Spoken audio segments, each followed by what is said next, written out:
My name is George Whitman. I'm 62 years old, a former Marine who spent half his life fixing engines in a Pennsylvania steel town. My wife Mary passed 10 years ago. Since then, it's just been me, the old cedar-sided house my father built, and the land it sits on. I keep the place tidy, split logs stacked, gutters cleared, flags flying on Memorial Day. It isn't much, but it's mine, and it's all I ever planned to leave behind. I have one son, David. As a boy, he followed me everywhere, asking how carburetors worked or why Marines polished boots until they shone. When he grew up, he chased law school instead of grease or rifles. I was proud, even when his city manners rubbed me wrong.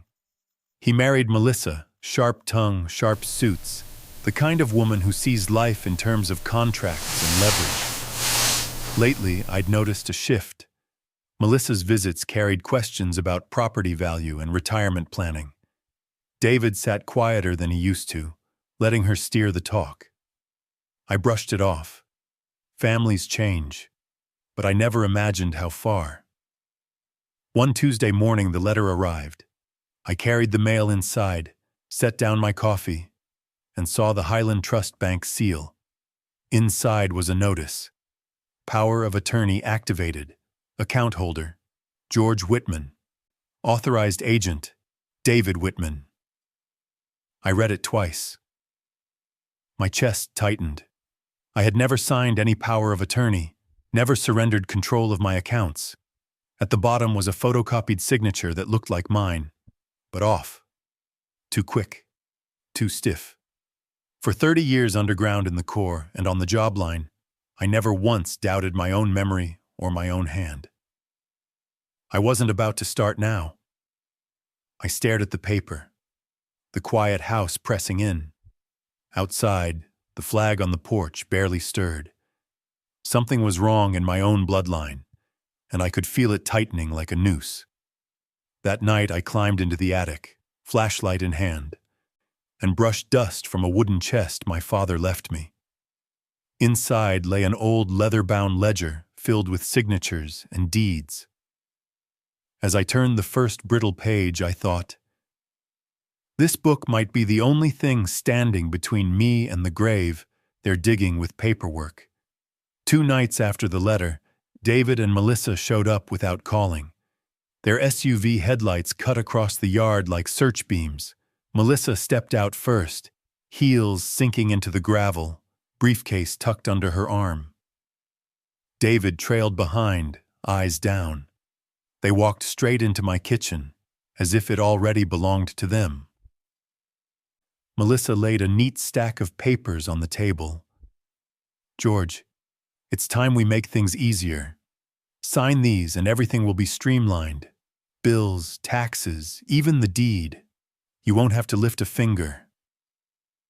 I picked up the top page. Transfer of power of attorney, durable and irrevocable. My name was typed clean across the header. At the bottom, a blank line waited for my pen. I set the paper back down. I didn't sign the first one you forged. I'm sure as hell not signing this.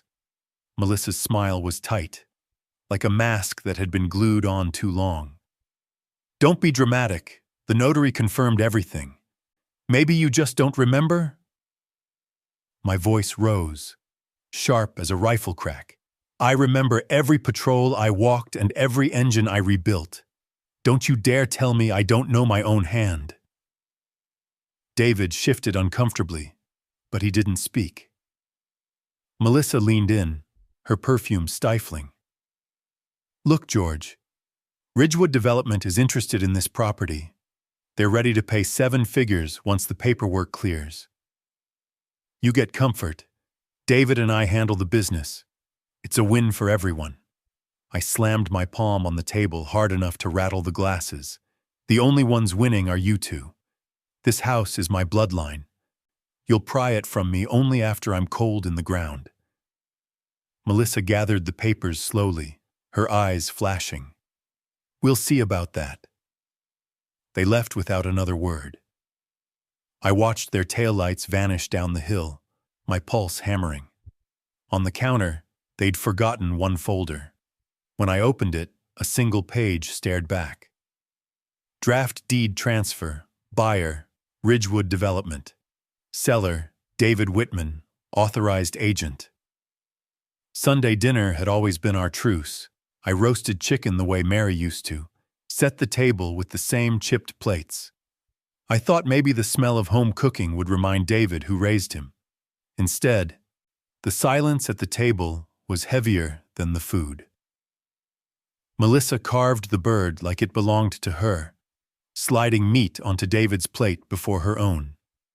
She kept her voice calm, rehearsed. "George, we should finalize the paperwork this week.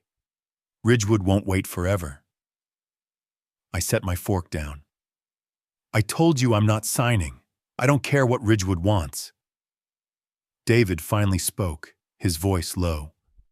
"Dad, Melissa's just trying to help. You're not as strong as you used to be." The words hit harder than any punch. Not as strong? I worked 30 years with steel under my nails. I carried you on my shoulders through blizzards when you were a boy. Don't tell me about strength. Melissa leaned forward. It's not an insult. It's reality. You can't keep up this property. You can't manage finances. That's why David stepped in. He has authority now. I pushed back my chair. The legs screeched on the hardwood. Authority forged with a fake pen stroke isn't authority at all. The room went still. David wouldn't look at me. Melissa's eyes narrowed.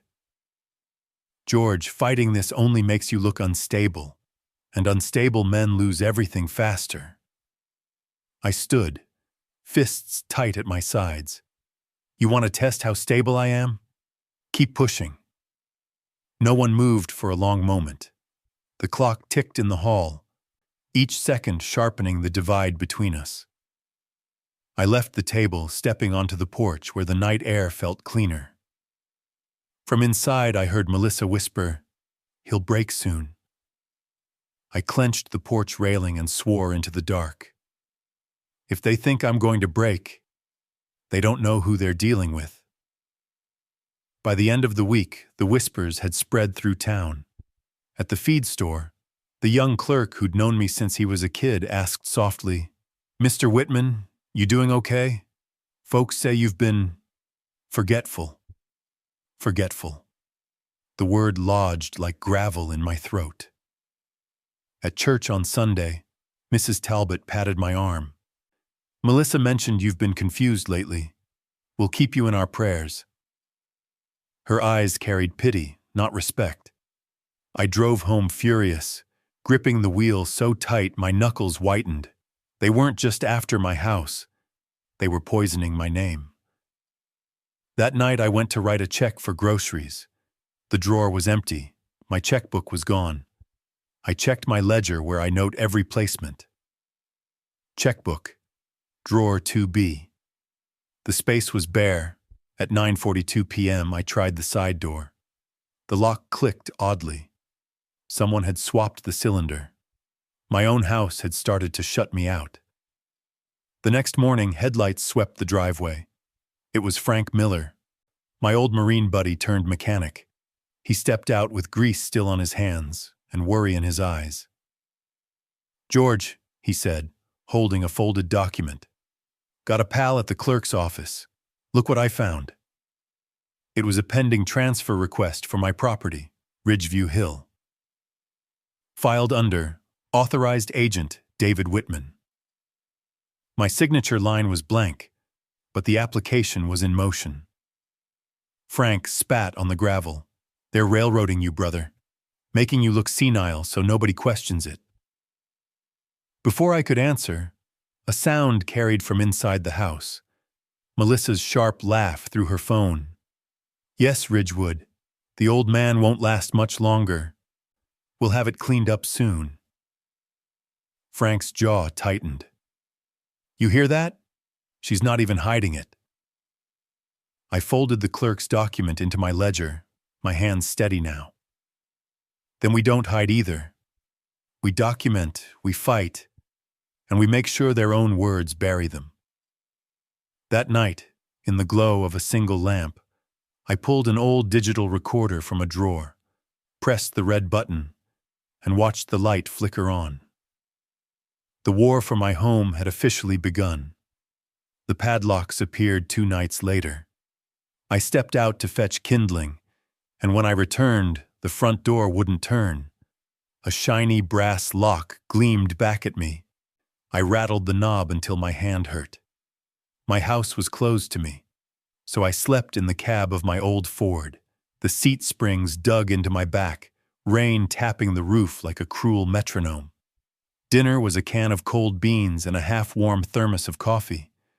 I pulled Mary's quilt over my shoulders, but the ache in my chest wasn't from the cold. At 11:57 p.m., a light flicked on upstairs. Through the curtain, I saw shadows move. David's tall frame, Melissa behind him. For one foolish second, I thought he'd look down, remember the man who carried him on his shoulders. The light snapped off instead. The next morning, the barn power was dead. Someone had yanked the breaker feed clean out.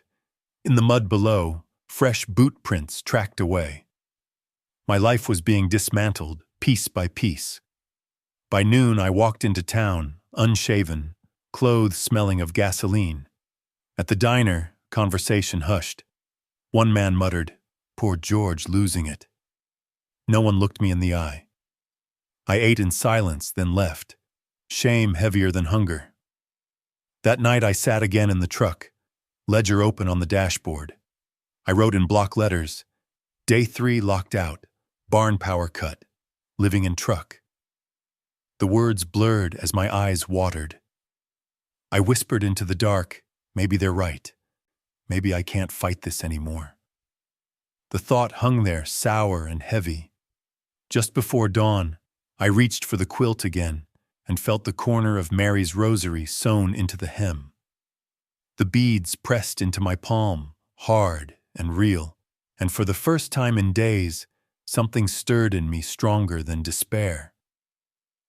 I tightened my grip on the beads and muttered, "You want me erased? You should have finished the job. I'm still here." Frank found me in the truck that morning, quilt around my shoulders, ledger open on my lap. He handed me coffee and squatted by the door. "You look like hell, George, but hell hasn't claimed you yet." I tapped the ledger. This book saved my father's farm after the Depression. Every deed, every signature he ever logged. If Melissa thinks she can fake my hand, she hasn't seen this. Frank grinned. Then we use it, and we use their arrogance too. We spent the afternoon wiring the house with recorders. One in the mantel clock, one under the kitchen cabinet, another tucked in the couch cushion. I noted each placement in the ledger, time and date like I used to log shifts in the Corps. At 5:14 p.m., headlights swept up the drive. I hid in the barn while Melissa's voice carried through the recorder. "Ridgewood's ready. Once we lock him out, he'll look like a trespasser." David's quieter reply, "He's still my dad." Melissa cut him off. "Then start acting like a man, not a boy." The red light blinked, every word sealed. The next morning I visited Dr. Patel. He printed a fresh evaluation, stamped and signed. Cognition intact. No impairment observed. I copied it twice and slid the original into the ledger. At the bank, I demanded a 60-day statement. There it was, withdrawals signed Agent D. Whitman. I logged the teller's name and the timestamp. Evidence stacked like bricks. By afternoon, Frank and I drove to attorney Miriam Cole's office. She leafed through the ledger, the recordings, the bank slips. Her eyes sharpened. "This isn't just fraud. It's elder abuse and criminal exploitation. Keep recording. When they make their next move, we'll be ready to strike." That night, alone in the barn, I opened the ledger to a fresh page and wrote in heavy letters, "Plan initiated." evidence secure. At 11:42 p.m., my phone buzzed with a text from an unknown number. Sign tomorrow, or the house burns before Sunday. The threat on my phone kept me awake until dawn. I sat at the barn desk, ledger open, and began writing not just notes, but a full battle plan. Step 1. Secure proof of mind. Dr. Patel's signed evaluation would stay sealed in a fireproof tin. Copies stored with Frank and Attorney Cole. Step 2. Track the money. The bank withdrawals already showed abuse. Next, request surveillance footage from the ATM and branch. If the bank resisted, Cole would subpoena. Step 3. Trap the notary. I had her name, Paula Griggs. She'd admitted by phone that she never met me, only stamped papers Caleb brought. I'd need that confession recorded. Step 4. Layer the audio. One recording wasn't enough. I wanted 5. Melissa plotting, David obeying, talk of Ridgewood, maybe even mention of forged signatures. Step 5. Backup. Each file mirrored to USB drives. One buried in a coffee can under the barn floor, one locked in Frank's truck safe, one delivered weekly to Cole. By mid-morning, Frank and I visited Paula's notary office. She fidgeted with her pen when I asked, "Did you ever meet me before notarizing those papers?" Her voice cracked. "No. Caleb said you were too ill. He handed me pre-signed forms." My recorder captured every word. She finally scribbled a short affidavit. Another nail. That evening, Melissa showed up alone, raincoat damp. "George, please, just sign. Ridgewood is pressing David. They're ready with the check." I poured her tea but didn't touch mine. "Melissa, the only pressing I hear is you tightening a noose around my neck." Her eyes hardened. "Stubborn old man." She stormed out, slamming the door. I closed the ledger and drew a heavy line beneath my notes. Next move. Catch them handling the deed. At 10:37 p.m., the mantel clock recorder picked up Caleb's voice. "Tomorrow night, we take the folder. Once it's gone, he'll have nothing left." The next night I left the porch light on, but stayed hidden in the barn loft, recorder in hand. At 9:22 p.m., the SUV crawled up the drive. Melissa and David slipped inside with a flashlight. Through the barn window, I watched shadows moving in my living room. The mantel clock recorder clicked on. Melissa's voice hissed, "Check the desk. The deed has to be here." David's nervous reply, "What if he catches us?" She snapped, "He's not even in the house. Grow a spine." I had planted a trail camera high in the corner earlier that day. Every movement triggered a silent flash. Snap. David rifling through the drawer. Snap. Melissa pulling my deed folder into the open. Snap. Her phone raised, photographing the signature page. I stayed still, heart hammering, until they left 20 minutes later with the folder tucked under Melissa's arm. When the SUV taillights vanished, I retrieved the SD card. The images were crisp, hands on my deed, faces clear. That was physical evidence #1. The next morning, I walked into the county clerk's office and filed a formal notice of dispute against any transfer of 417 Ridgeview Hill. The clerk stamped it and slid a copy back. "This means no deed can change hands without a hearing," she explained. By noon, Melissa called, her voice sugar-coated. "George, Ridgewood is getting impatient. Are you sure you want to drag this out?" I let the silence stretch, then answered flatly, "Tell Ridgewood to bring their patience to court." That night, Frank helped me bury a coffee can under the barn floor, USB drive sealed inside. "Insurance," he muttered. I touched the ledger, now thick with notes and exhibits. For the first time, I felt the balance tip. Not victory yet, but leverage. At 11:04 p.m., a low voice on my voicemail rasped, "Paper won't protect you. Fire doesn't care about signatures. The courthouse mediation room was plain. Just a long oak table, a clerk, and the three of us. Melissa strutted in first, hair pinned sharp, David shuffling behind like a shadow.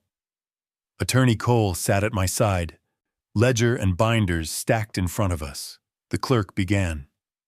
Mr. Whitman has filed a notice of dispute regarding property transfer. Mr. Porter, Mrs. Porter, please present your documentation. Melissa slid the forged POA across the table with a smile that didn't reach her eyes. All legal, properly notarized. Cole didn't blink. She opened the ledger, flipped to the affidavit, and placed it on top. Notary Griggs admits under signature that she never met Mr. Whitman. These forms were pre-signed in your office. The clerk's eyebrows rose. Melissa's smile faltered. Cole tapped a second folder. Exhibit B, Dr. Patel's cognition evaluation. Signed 2 weeks ago. No impairment. Mr. Whitman is fully competent. I leaned forward, voice steady. I remember every mark I've written in this ledger, and I remember never signing what you filed. Cole pressed a button on the recorder. Caleb's, no, here it's Melissa's, voice filled the room. Check the desk. The deed has to be here. Then David's reply, nervous. What if he catches us? Followed by Melissa again. He's not even in the house. Grow a spine. The color drained from David's face. He stared at the table. Finally, Cole slid out the trail cam photos.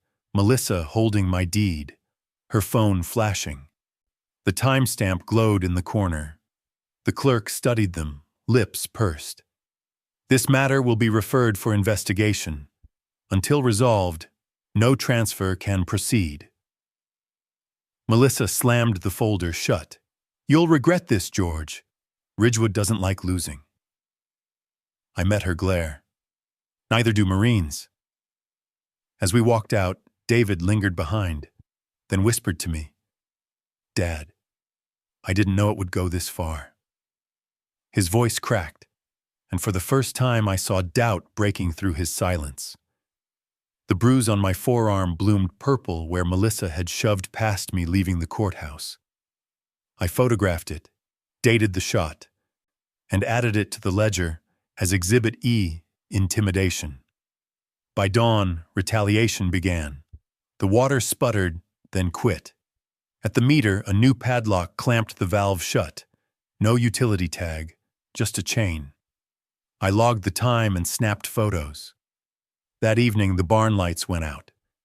Someone had cut the main feed, wires neatly capped. In the mud were fresh boot prints. Melissa's narrow tread beside David's heavier ones.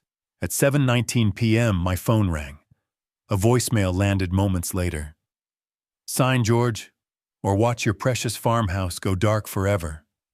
I copied the file twice and dropped it into the ledger binder. At 9:41 p.m., headlights crawled across the porch. Through the curtains, I watched Melissa try the front door, then the side window. The trail camera clicked twice, freezing her face in the beam of her flashlight. By morning, Sheriff Donnelly arrived. Stocky, graying, still grateful I'd dragged him out of a burning Jeep back in the Corps. He flipped through my binder slowly, his jaw tight. You've got enough here for harassment and attempted fraud. I'll file a report and request a protective order. Keep logging. The more they push, the harder they fall. That afternoon, Linda, my daughter-in-law here? Correction.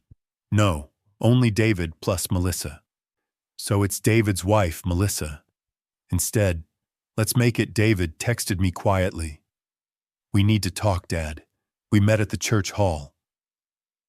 David's hands shook. Melissa says you're exaggerating, but I've heard her calls. She wants everything. I didn't know it would go this far. I set the trail cam photo on the table. Melissa caught rifling my deed. David's face crumpled. She said Ridgewood promised a cut if we pushed you out. You're my son, I said, but if you stay silent, you're on her side. That night, Frank and I rerouted a generator line to power one light in the kitchen and the recorder bank. We added a second camera high in the rafters. Motion alerts sent straight to Frank's phone. At 11:58 p.m., the alert buzzed. We watched grainy images of Melissa kneeling at the deed drawer, flashlight clenched in her teeth. She snapped photos, pocketed papers, and slipped out. The timestamps matched perfectly.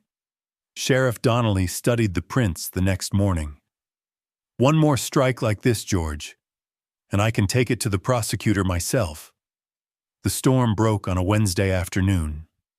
Sheets of rain hammered the farmhouse roof while Frank and I spread papers across the kitchen table. The ledger lay open beside 2 USB drives. Sheriff Donnelly had promised to return by evening. At 3:17 p.m., my phone buzzed. A bank manager, nervous voice. "Mr. Whitman, we've noticed unusual withdrawals, large sums taken under your son's signature. Our system flagged them after your dispute filing. You may want to review the statements." Half an hour later, the fax machine spat out page after page. Withdrawals in March, April, May, thousands drained. Melissa's handwriting scrawled on the authorization slips. Each stamped with the branch seal. I slid them into sheet protectors. This was physical evidence #2. At 5:42 p.m., David appeared soaked at the door. He looked older than 35, haunted, eyes ringed dark. He set his phone on the table, thumb shaking as he tapped play. Melissa's voice filled the kitchen. "Once Ridgewood pays, we're done with him. Old men don't fight back. If David won't push harder, I'll bury him myself." David's lips trembled. "I can't keep covering for her. She forged my name too. I didn't know about the withdrawals until last week." Frank crossed his arms. "Son, you've got 2 roads. Stand with her and sink, or stand with your father and climb out." David's eyes welled. "I'll testify. Whatever it takes."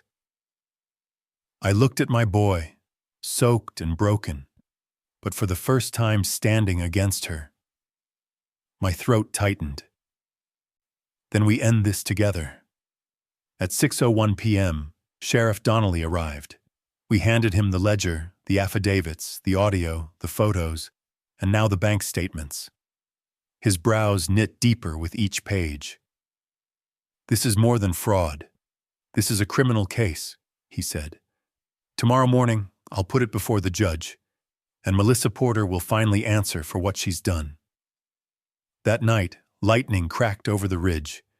In the brief flash of light, I spotted Melissa's SUV idling at the end of the drive, headlights off, watching the farmhouse like a predator circling its prey.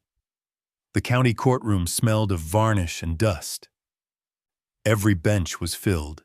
Neighbors, bank officers, even a pair of Ridgewood executives in polished suits. They'd come expecting easy paperwork. Instead, they were about to watch it unravel. Judge Harris adjusted his glasses.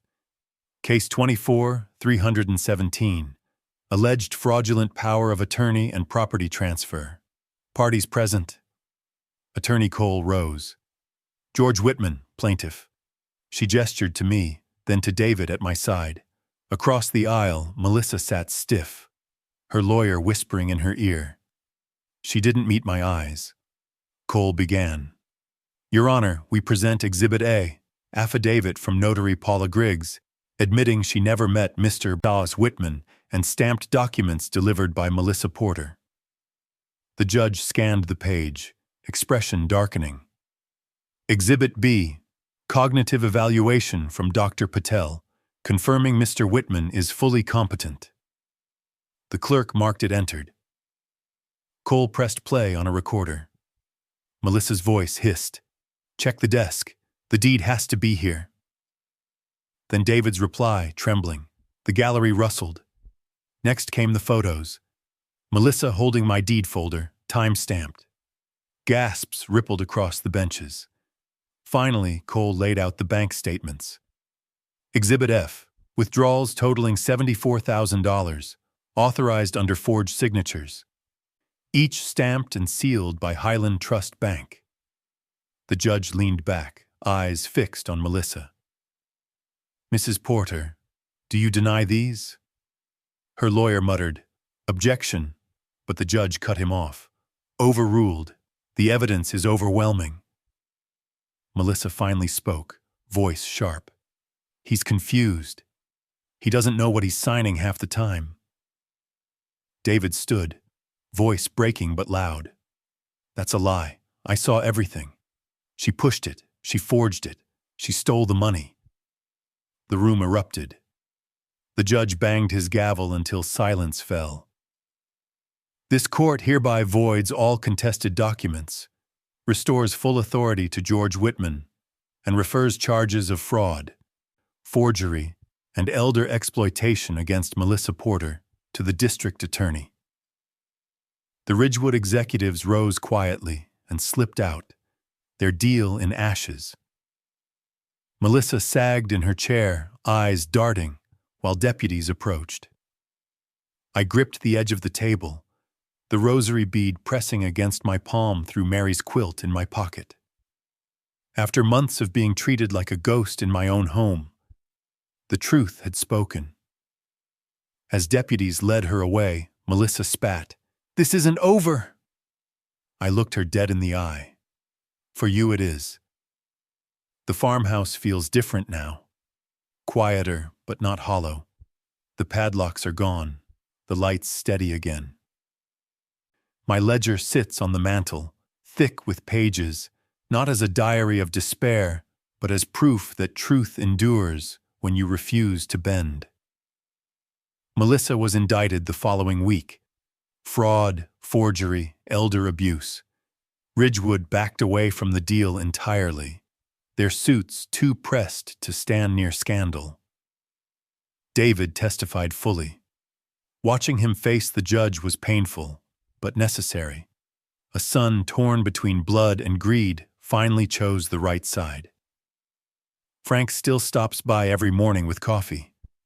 Sheriff Donnelly checks in too, saying the case is already being taught at the academy as an example of how ordinary folks can stand their ground. At night, I sit by the window with Mary's quilt over my knees. Sometimes I catch myself rubbing the rosary bead she sewed in, remembering the cold nights in the truck when I thought I was finished.